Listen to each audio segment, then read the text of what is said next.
Hi everyone, I'm Forrest Emmett, and welcome to the class Norwegian Farm Books, Norway's special research tool. FamilySearch and RootsTech have asked me to add this disclaimer slide at the beginning stating that the content and views, opinions expressed in this video belong solely to me, the creator, and do not necessarily reflect the views of FamilySearch and RootsTech. Now, as background to our class today on Norwegian farm books, Norway is one of the several Nordic countries in northwestern Europe, and like the other Nordic countries, Norway is historically Lutheran, and the foundation of Norway's genealogical records are the Lutheran church books. Beyond these church books and other records that are similar between the countries, each country has its own unique genealogical source, and Norway's is its farm book or Bygdebok collection. Farm books or Bygdebøker are studies of local history that often include the pedigrees and family histories of those who lived in that area. Farm books began appearing in Norway in their modern form around the early 1900s and are still being produced today, so there are many, thousands of them. Not all Bygdebøker are created the same way with the same level of detail and comprehensiveness, so some Bygdebøker might be more useful than others. And unfortunately, there is not a Bygdebok for every single individual community in Norway. So it's entirely possible that the area where your ancestors came from does not have a Bygdebok. So let's talk about what kinds of information a Bygdebok contains so that you can see why this is such an amazingly powerful genealogical resource. The ideal Bygdebok contains family information for owners, workers, and tenant farmers of each farm in a specific area from the early 1900s back to at least the 1700s and maybe further. The family information could involve birth information, marriage information, and the deaths of the family, as well as any land transactions that the family was involved in. Some Bygdebøker even have the immigration information for a family. Here's an excerpt from a Bygdebok in the public domain so that you can see an example of the kinds of information that you might get from the Bygdebok. The translation is below. This entry is for Paul Torsen, and it states when he was the farmer on this specific farm, where he was originally from, Stovland, and information about both his father and brother who owned another nearby property. Then it mentions his wife, Kirsti Simonsdatter, and gives her death as well as her age. Then Paul's death and his age, and then mentions the children that were found in connection with the farm, Simon, Tor, who became the next farmer, Ragnhild, and Marta.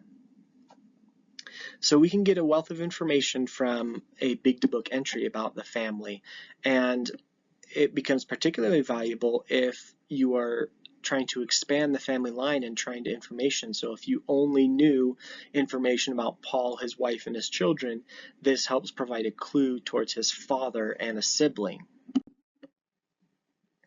Let's talk about how to find a farm book. The first thing to do is to learn about the geography of the place that you're looking for.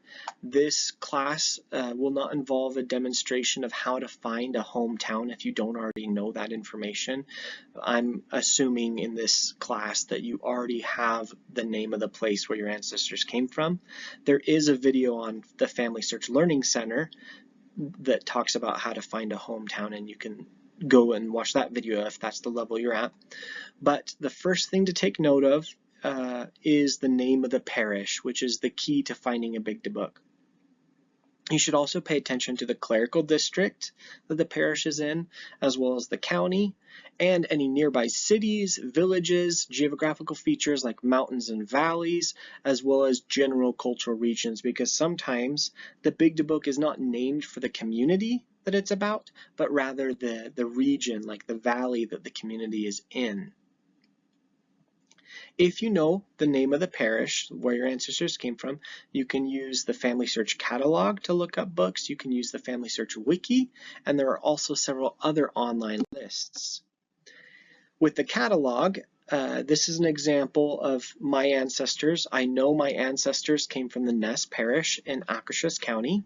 So when I look up Ness Parish and I look under the genealogy category, I see a list of books, and Ness på Romerike is the Bygdebok for my family's area. I can also go to the FamilySearch wiki for the Ness Parish, and if I scroll down, I'll find a section listing any farm books that are related to this area and each individual farm mentioned in the book. So this can be really invaluable when you're trying to track down that farm book for your area. The online list, there are several of them out there, and you can use these lists to see if there's a book for your ancestral area. All of these lists can be found just by searching on Google, and you should also know that the National Library of Norway has a huge collection of Bygdebøker that can be searched for in their catalog. All of these tools should be used when searching for the farm book for your ancestral area in Norway. Unfortunately, very few farm books are fully available online because of copyright. There are several in-person collections in the US, and that includes the Family History Library in Salt Lake City, the Chester Fritz Library in Grand Forks, North Dakota, and a couple other libraries. You can use worldcat.org to find physical locations or libraries where a specific Bygdebok is held.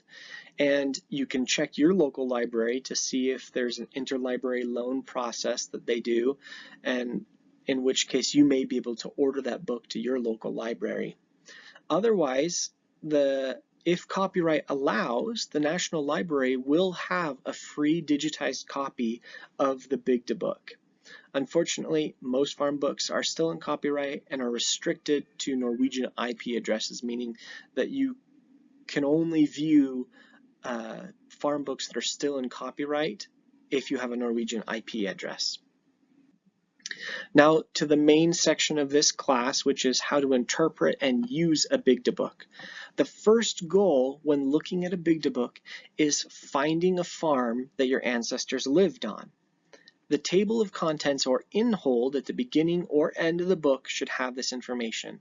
So check the beginning and end for the table of contents, and some table of contents do not list every farm that's mentioned in the book, so you should also check the index in the back. If there are multiple indexes, like one index for names, one index for places, then look at all of the indexes to try and find a clue to your farm. Also, be sure to check if there are multiple volumes of a Bygdebok, because sometimes the index for the whole Bygdebok series is in the back of the last volume. Once you actually find the farm, you should look for pages with many names or subtitles such as eiere or bruker, which mean owner, and the direct translation is users, but it really means main worker of the farm. Note that you may find your farm and the list of eiere and bruker, the list of names, and not find your family. This can happen if the Bygdebok author did not completely research every family on the farm, or if your family was a tenant farmer on that farm and did not have any real claim to the land, they may not have been included for that farm. I've included another extract from a Bygdebok here so that you can see an example of how to interpret the meaning and information from a Bygdebok entry. The same important words like born, died, married, children are going to be used frequently throughout the Bygdebok, and if you know the meaning of those key words, they can help you make sense of the Bygdebok entry about your family, even when you're not fluent in the Norwegian language. There are several helpful resources out there for you to learn these words, like the FamilySearch wiki page for the Norwegian genealogical word list. The FamilySearch wiki also recently added a dialect list, which is invaluable for Bygdeboks that are written in difficult dialects. And there are also online dictionaries out there Norwegian to English dictionaries that can be used for Bygdebooks because they typically use modern words. So in this example, we have two entries for a Johannes Paulsen and a Paul Olsen, and I've put red boxes around keywords, and I want to quickly go through and demonstrate how you can extract the meaning of this paragraph just from these keywords. So the bolded name at the front is Johannes Paulsen, and right away it says D/D, which is died 1797. Then a little later we have an abbreviation which means married and the name Anna Amundsdatter. So Johannes Paulsen died 1797. He married Anna Amundsdatter with that place in parentheses means she was from Lauten. And then it says søster, which means sister, and has the name Jens Amundsen. So Anna Amundsdatter and Jens Amundsen were siblings. The next word is barnløst, which means childless, and since we don't see any list of children like numbers 1, 2, and names of children and who they married, that we can pretty safely assume that this is saying that Johannes Paulsen and Anna Amundsdatter were childless. They did not have children. And then we see Johannes, the name Johannes, and death again, or died in 1797, and a age of death, so 70 år gammel, which then gives us an approximate birth year.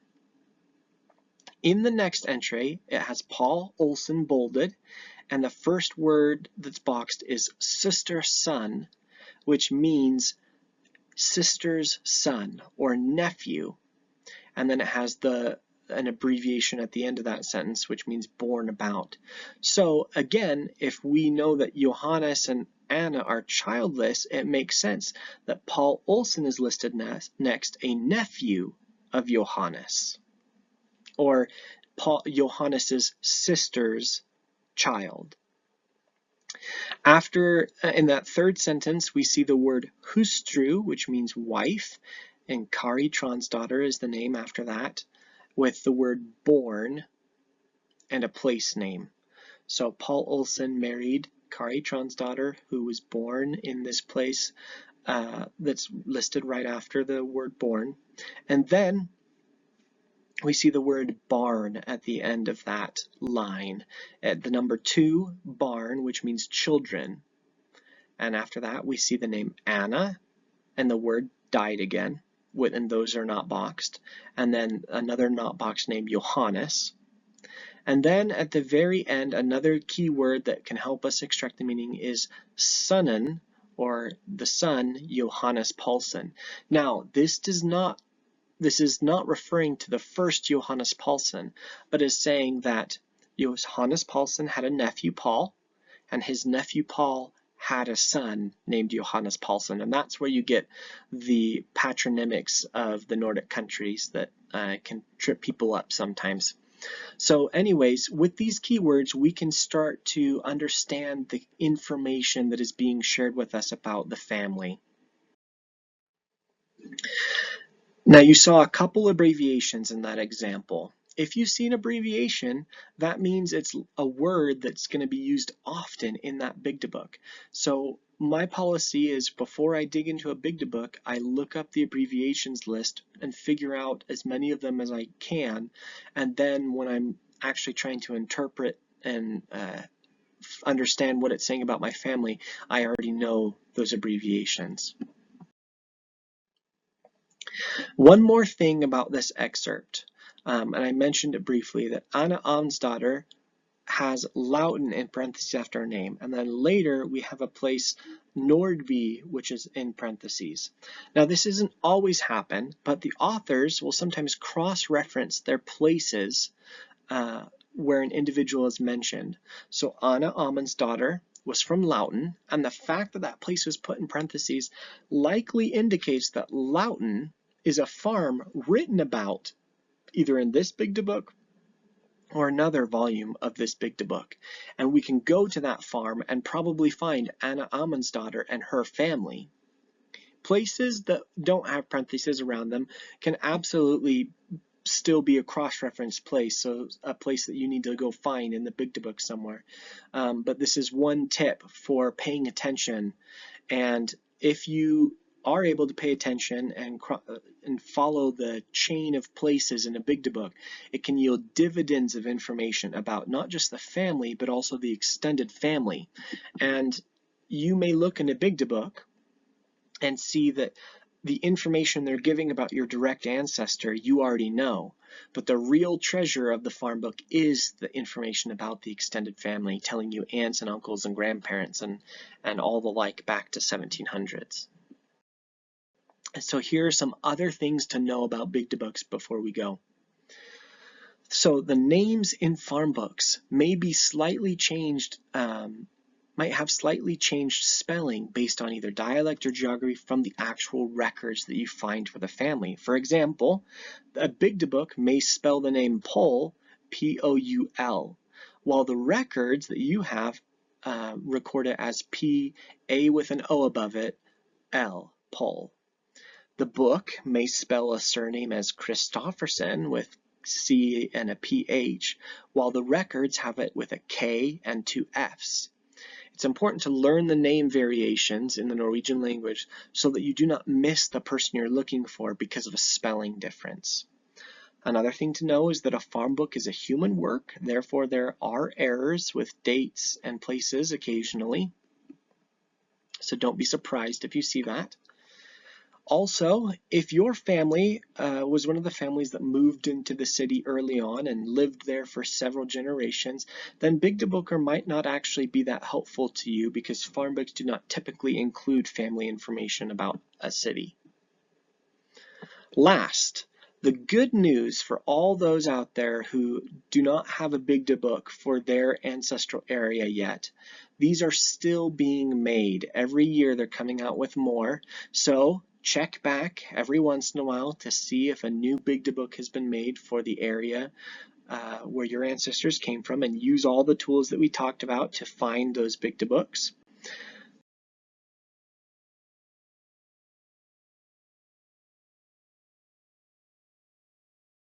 In conclusion, Bygdebøker or farm books can contain a wealth of information, and you do not have to speak fluent Norwegian in order to access that. Use online tools to help you find the right book. Use the tools like the table of contents and indexes in the book to get you to the right farm, and then use keywords and context clues to pull out the family information. Lastly, consider joining FamilySearch Community's Nordic Countries Genealogy Research page. The link is in the syllabus included with this class. This is a community, a robust community of genealogy researchers who are doing Nordic genealogy, and there are questions posted by people all the time. So if you're looking at a Bygdebok and you have a question about a translation, you've used the keywords, and you're hoping for more clarification, you can post small bodies of text in that community and people will gladly help you translate or understand the meaning of what you're looking at. So consider joining that. Thank you for joining me for this class on Norwegian farm books, and have a great rest of your RootsTech experience.